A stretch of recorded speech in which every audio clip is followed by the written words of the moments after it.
Good morning from the White House, and if you're like me, you can't wait for the end of the Super Bowl so that it will end those absurd FanDuel Kick of Destiny ads featuring the Manning brothers.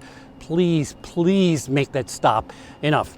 Well, anyway, for President Donald Trump, it's all about saying, look what I made the other world leaders do. And so we have a 30-day pause on the threatened tariffs against Mexico and Canada. Both have agreed to send more troops to the border to fight illegal crossings and fentanyl smuggling. But we got it going on with China. Beijing announcing 10 to 15% retaliatory tariffs this morning on some American-made goods. Most often that means booze and cosmetics, but in this particular case, it also means large American agricultural equipment or machinery. That's Trump is slapping an additional 10% on imports from China over the fentanyl thing. All three nations, the U.S.'s largest trading partners, have threatened retaliatory tariffs. And of course, all of that's still on the table as Trump is just handing out grace periods. He may eventually see how high he can make the other leaders jump to do his bidding.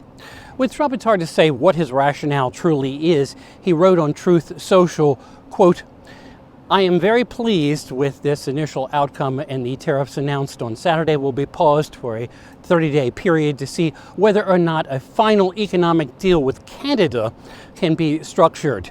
Fairness for all, end quote. What is the economic deal Trump wants from our neighbor to the north, really?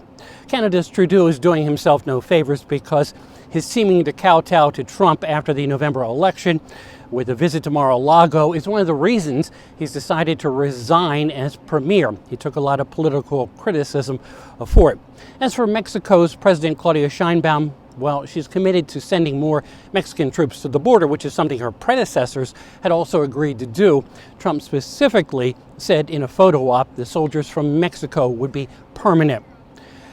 Elon Musk, who failed to leave the U.S. when his visa expired and stayed and built his fortune, is now a special government employee. That's what President Trump is labeling him, amid what is now a standoff over the U.S. Agency for International Development, or USAID. The world's richest person, Musk has decided USAID is evil and needs to be shut down. Now, conservatives have wanted USAID shut down for many years now, truthfully.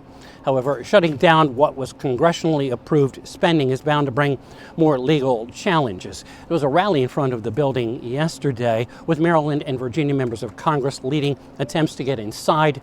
Trump is also defending Musk and his DOGE agency from getting into government payroll systems, supposedly to see people to perhaps fire for not being worth their government salaries. Today, President Trump will host Israeli Prime Minister Benjamin Netanyahu here at the White House. They'll have a news conference late this afternoon to discuss the situation in the Middle East. With Ear on the White House, I'm Bob Costantini.